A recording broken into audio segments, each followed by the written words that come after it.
Olá, aqui é o pastor Carlos Andrade com mais uma reflexão da palavra de Deus e ainda sobre o último vídeo que eu gravei sobre a escolha de Deus. Há uma coisa interessante a notar na vida do discípulo de Jesus, que além de Deus escolher as coisas humildes para confundir as fortes, as fracas para confundir as fortes, isso nos dá uma alegria tão grande de saber que sem Ele nada somos. E Paulo escrevendo ainda aqui em 1 Coríntios, capítulo 1, versículo 3, diz assim: É, porém, por iniciativa dele que vocês estão em Cristo Jesus, o qual se tornou sabedoria de Deus para nós, isto é, justiça, santidade e redenção, para que, como está escrito, quem se gloriar, glorie-se no Senhor. Interessante que a vida do discípulo, do verdadeiro discípulo de Jesus, não do frequentador de cultos, nem daqueles que apenas todos os domingos ou quase todos os dias da semana está na igreja, achando que vida com Deus é aquela que está dentro de um templo. Nós somos chamados para viver o evangelho fora dos templos, onde a vida verdadeiramente acontece, fora deles, aqui no dia a dia, na luta, nas batalhas que nos são impostas a travarmos, sejam elas de origem psicológica, sejam elas de origem comportamental, seja ela do ambiente social onde estamos inseridos, sempre haverá aqueles que se levantam graciosamente contra o discípulo de Jesus. Mas eu vejo nesse texto, meu querido, minha querida, você que realmente insiste em andar com Jesus Cristo, de se tornar um discípulo de Jesus de dentro para fora, daquele que realmente precisa morrer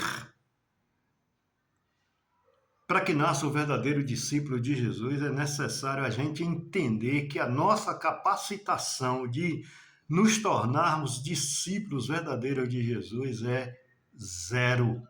Nós não temos condições nenhuma de nos transformarmos automaticamente no verdadeiro discípulo de Jesus. Posto que nós somos pecadores e a nossa inclinação é apenas para o mal. Porque a nossa natureza caída, ela tende apenas para as coisas que desagradam a Deus.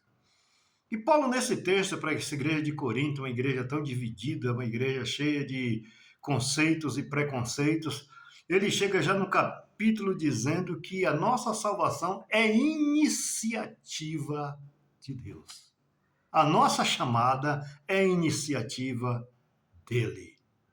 Goste quem gostar, doa em quem doer, ele chama quem ele quer, como está escrito no livro de Romanos, capítulo 9, onde Deus mostra realmente o seu poder grandioso de ser o Deus de toda a graça, de toda a eternidade. Ele chama as pessoas mais esquisitas aos nossos olhares, ele dá tarefas a pessoas que nós, na nossa pseudo-sabedoria, jamais outorgaríamos. Mas Deus é assim, é maior do que o nosso pensamento. E ele diz que ele nos chamou, é a iniciativa dele.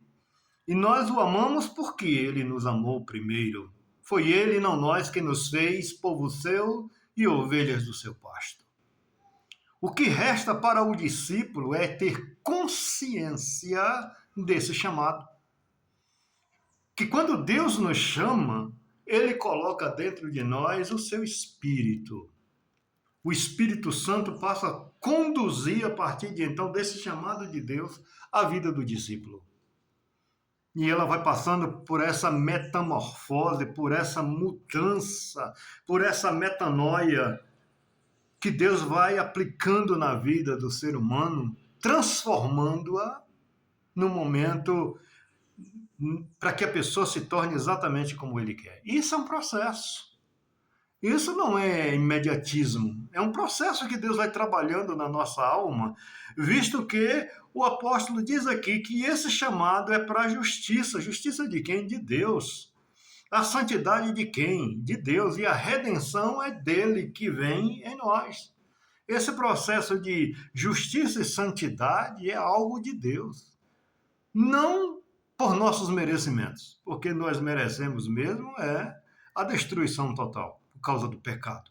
Mas a graça de Deus, que é superabundante ao pecado, ele veio e teve misericórdia de nós através da sua graça preciosa, para que quando a gente se sentir abençoado, para que quando essa metamorfose de Deus acontecer em nós possamos nos gloriar.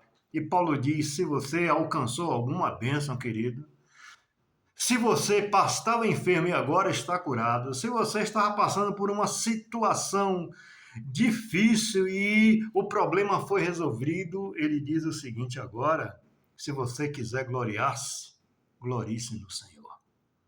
Porque ele quem faz a boa obra. Ele começa e ele termina. E o processo é inteirinho dele. E nós devemos nos gloriar sempre no Senhor. Veja o que o profeta Abacuque nos ensina. É muito fácil nós nos gloriarmos no Senhor quando está tudo bem. Mas o profeta Abacuque nos ensina a grande lição. Ainda que a figueira não floresça, ainda que não haja gado nos campos, ainda que a oliveira não produza o seu fruto, todavia eu me alegrarei no Senhor. Porque tendo ou não tendo, nós somos do Senhor. E a evidência de que Deus está presente nas nossas vidas não são as bênçãos materiais. É o nosso amadurecimento nele. É quando a gente vai vivendo situações que você jamais imaginou de viver e ouve dele apenas o seguinte: a minha graça te basta, porque o meu poder se aperfeiçoa na fraqueza. E aí o apóstolo Paulo chega a essa conclusão dizendo, aí eu entendi que quando eu estou fraco, aí é que eu sou forte. Oro a Deus para que você tenha essa compreensão, que não são as coisificações, que não são as exterioridades, que não são as bênçãos que Deus proporciona assim, a quem Ele quer, da maneira que Ele quer. Mas isso não é prova evidente da bênção de Deus na vida. O que é sinal da bênção de Deus na vida é a frutificação que esse discípulo produz. Onde ele vai produzir agora os frutos do Espírito, onde ele tem uma consciência de que o que há dentro dele precisa cada dia mais ser transformado pelo poder do Senhor, até chegar àquela estatura de varão perfeito que não vai ser aqui nesta terra.